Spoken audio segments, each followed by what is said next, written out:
Hello, beautiful shining souls. My name is Justine, intuitive life guide from the Philippines. Welcome back to my channel. So, today we are going to talk about forgiving ourselves to be free.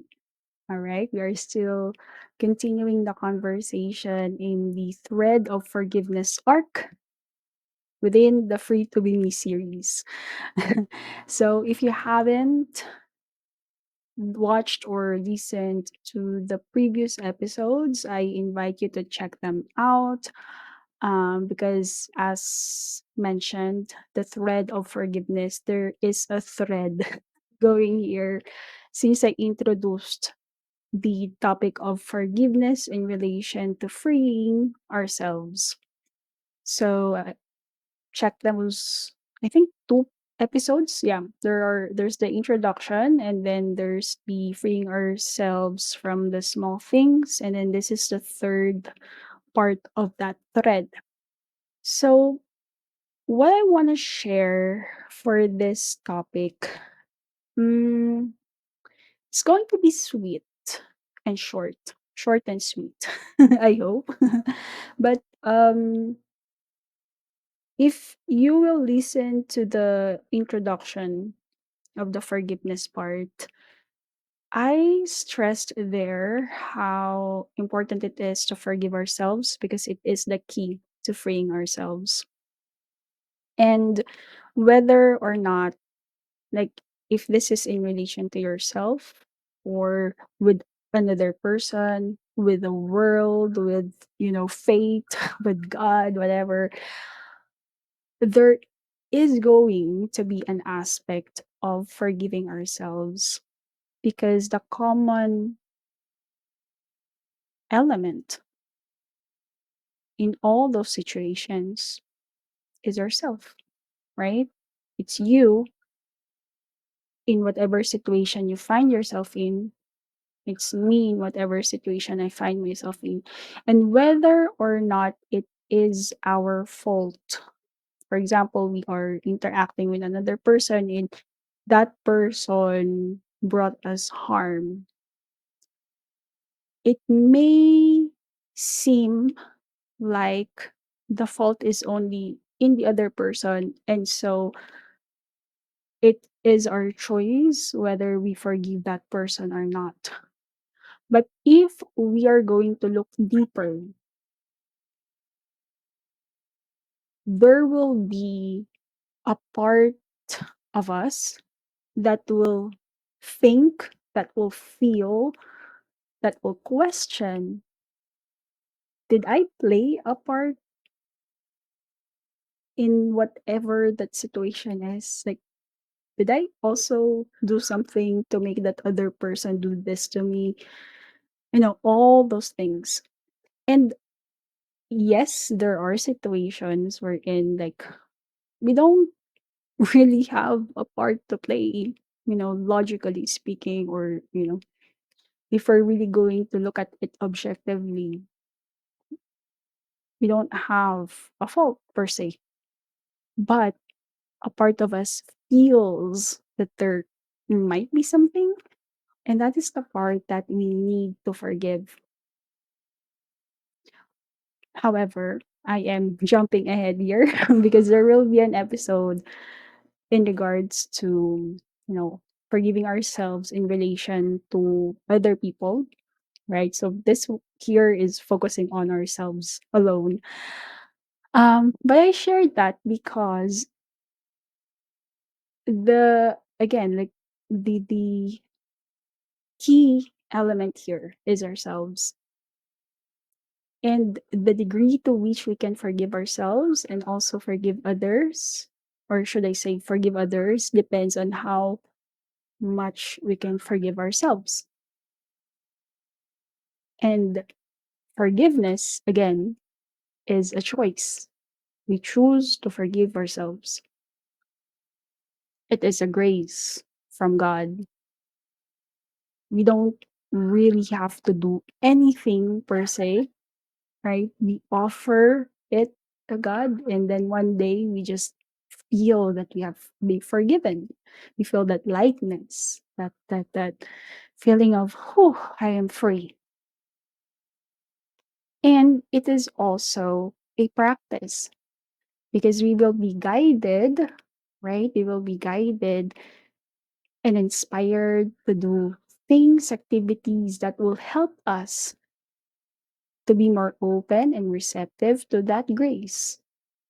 And it is instilling that choice that I am forgiving myself.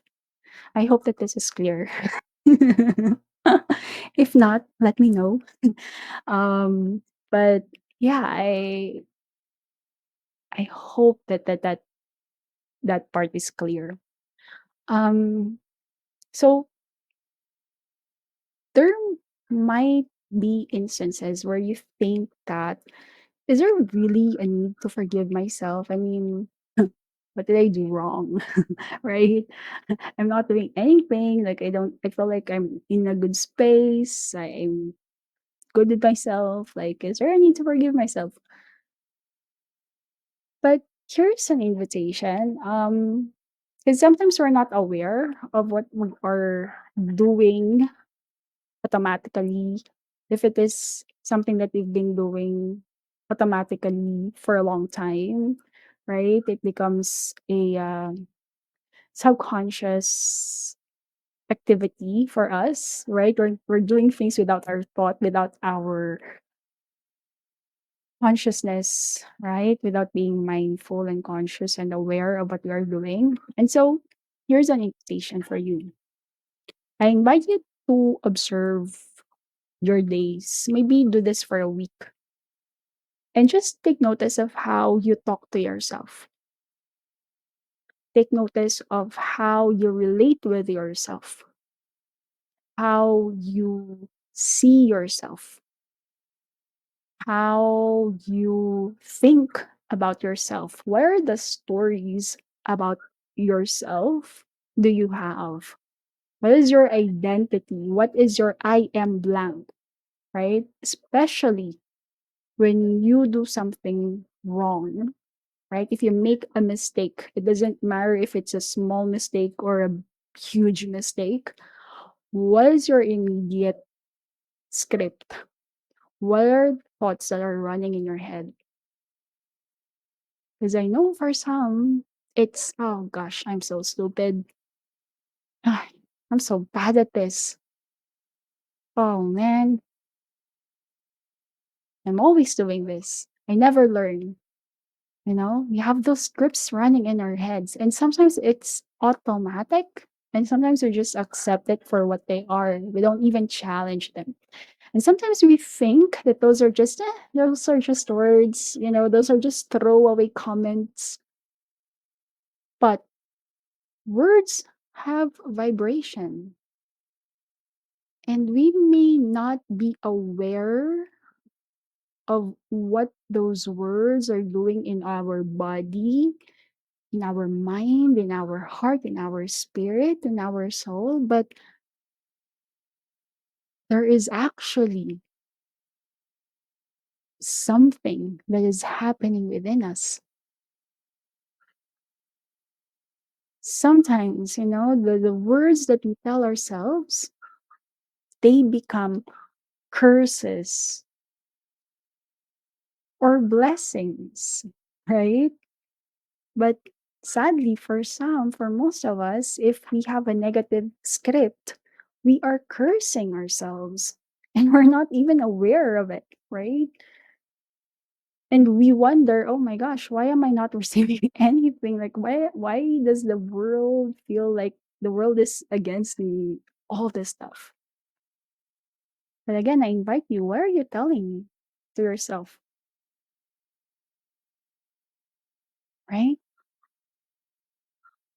So just observe yourself doing those things. And it's not just the thoughts, it's not just the words, but how are you taking care of yourself? Are you taking care of yourself? Right? Are you putting yourself first? Are you putting yourself last? Now, I do want to caution that when you do this, wear your observer's hat.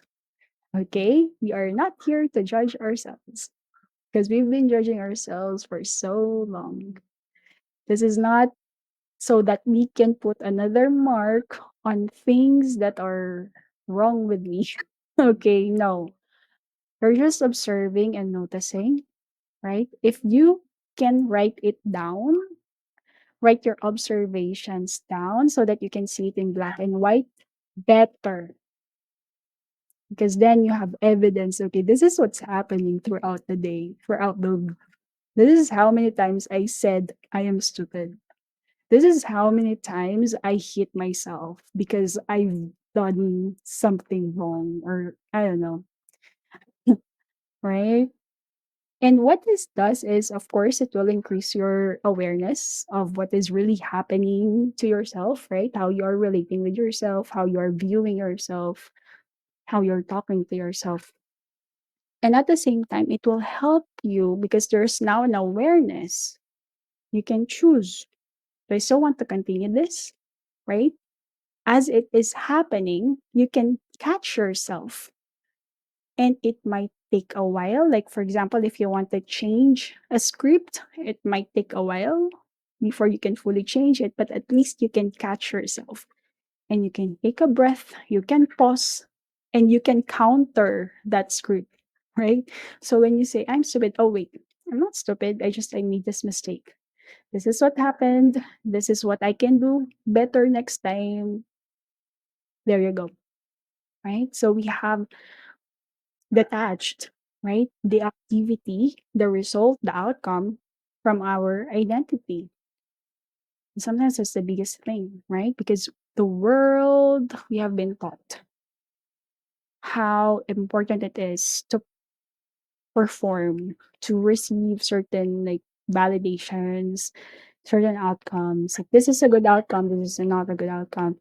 And we've associated that with our identity, right? But we have to separate that.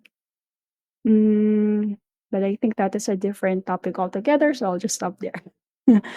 So yeah. Um so yeah, I hope that this exercise, this short exercise will be helpful.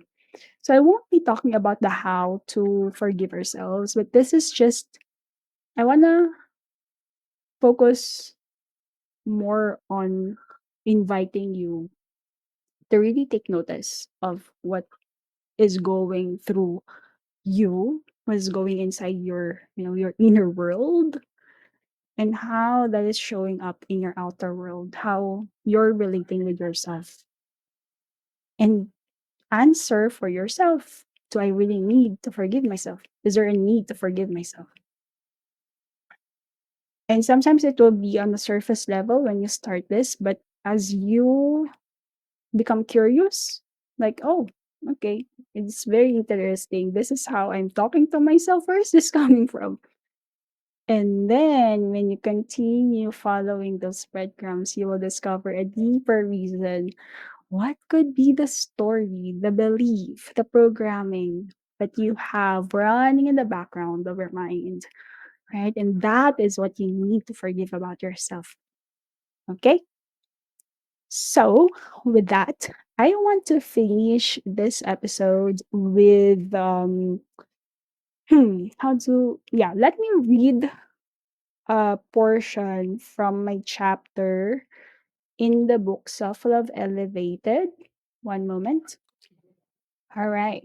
So I mentioned earlier that, in the beginning, as you're taking notice of this, it might start as a surface level discovery. But as you go deeper, become more curious, there will be underlying belief system, identity, labels, limiting beliefs that may come up. And really, this is a primer, becoming more aware of how we are relating with ourselves is a primer to facing our inner darkness. All right. So this is part, an excerpt from my chapter in the book Self Love Elevated. Mhm. I wish I could tell you it's that easy, but healing, forgiving, and loving myself have been full of twists and turns. bumps and leaps, highs and lows, starting with the most challenging step of all, facing my inner darkness. Self love is a journey towards reclaiming our whole selves. It is loving the good, the bad, the beautiful, the ugly, and everything in between. It is knowing who we truly are and accepting all parts of ourselves. It's giving ourselves compassion and honoring our needs. Self love is loving ourselves as we are, especially when we are in darkness. I don't know when I started to be in love with myself, but my journey began in 2005 when I chose to live my life and gave myself a fighting chance. Before that, all I did was merely exist. Days were spent questioning why I was given this life and escaping to my imagined world. Nights were filled with silent tears pouring as I prayed for death to come. Everything felt meaningless. I was in a dark place and I let that darkness consume me. I was 13 years old when I started to cut myself. Before that, I was already cursing myself with hateful words that left deeper scars and fragmented parts of my being. My journey towards self love has been filled with sitting in my darkness and meeting all aspects of myself, especially those I disowned in my childhood. It takes a tremendous amount of vulnerability to face my inner darkness, allowing myself to be stripped down to my naked bones, letting go of identities that protected me as they kept me shackled. These aspects of myself didn't reveal themselves all at once. One by one, they came to my awareness through people I met, triggers that disrupted my peace, memories that came out of the blue, and during my Reiki and meditation practice. Only when I met them in my darkness did I see these aspects of myself in a different light. I got to know them intimately. I saw how they have positively and negatively impacted my life. Seeing how they helped shape me into the person I am today opened my heart. I started falling in love with myself and reclaiming my beautiful, unique light. But what does it mean to face one's inner darkness? For me, this means allowing myself to break down and cry. I trusted that going through my breakdowns was part of the rebirthing process. I went through several periods of disconnecting from the world so that I could hide in my cocoon and let myself go through the painful yet necessary transformational breakthrough. I uncovered and recovered parts of myself I didn't even know, discovering who I really am at my core. It was a process of unbecoming who the world said I should be and deconditioning myself from all expectations. Facing my inner darkness has allowed me to see the limiting thoughts, stories, and patterns that ran rampant in my mind. Shining a light on my darkest moments has allowed me to release what doesn't belong and reclaim the fragmented parts of my soul. The more I go through this process, the more I experience love. Slowly but steadily, I started owning my power, gifts, and unique blend of magic. Loving ourselves happens both inside and outside. I find it's easier to love ourselves when no other people are involved. It's easier to believe the new stories we claim for ourselves. We falter, however, when we go out into the world and get exposed to society's conditioning. This is okay and normal. It took me years before I was able to love myself as I am, regardless of what's happening around me. I wouldn't be able to do it without surrendering to God and letting Him heal and embrace me with His self. So that's it. Expert from my chapter in the book Self Love Elevated. If you're interested to buy your copy, I'll put the links in the description box. And if you're living in the Philippines, you may get a physical copy. Just message me in my email address found in the description box as well. All right. So yeah, so that's it for me today. So again, before I end this episode, just a loving reminder that when you do the exercise of noticing how you are talking to yourself, how you are relating with yourself, how you see yourself, like how are you still remembering past mistakes? And when you remember your past choices or just your past in general, How do you see yourself? What are the stories you tell about yourself? What do you think about yourself? When you do this exercise, when you take notice and write them down, where your observers at. Okay, it is very important. Try not to judge yourself. Try not to judge your past self. Okay, this is just to gather information so that you can increase your awareness. Because when we know where we are right now, we can choose better, right? And the journey of self love, it's connected with forgiving ourselves, accepting ourselves as we are, and being compassionate and giving ourselves lots of grace. These are all interconnected. All right. So anything else I need to share? Yeah, there is something else. One moment.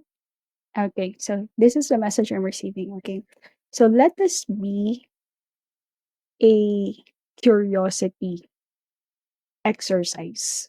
Be curious. Okay, be curious and get to know yourself more. You're doing this not to record whatever bad things you have about yourself. This is about getting to know yourself more, right? And again, loving ourselves, it's loving all of us, right? The good, the bad, the beautiful, the ugly, everything in between. And this is part of that process. We need to be aware of what is lurking in the shadows of our mind, what we are trying to hide in our closets, what we are so ashamed of, what we are not even accepting and recognizing and acknowledging in ourselves. Let this be an exercise of curiosity. You're curious about yourself. So if you're curious, you're trying to suspend judgment and you're just asking questions and you're just noticing things and say, that's interesting. Right? And then if there is a question, let the question arise. Where could this be coming from? Just stay in that space and try to suspend judgment. If a judgment comes up, let that be an observation as well. Oh, okay. Well, I have this observation about myself, this judgment about an observation. I'm writing that down and then let that be it. Okay? Try not to deny it because the more that we deny something, the more it will persist. So acknowledge whatever judgment that arises, take note of it, and then let it go. All right. Anything else? Yeah, I think that's about it. I feel complete. If you have any questions, if you have any clarifications, if you need more help about this, just let me know. My contact details are in the description box. So until the next episode, thank you so much if you're still here with me. Peace, love, and light.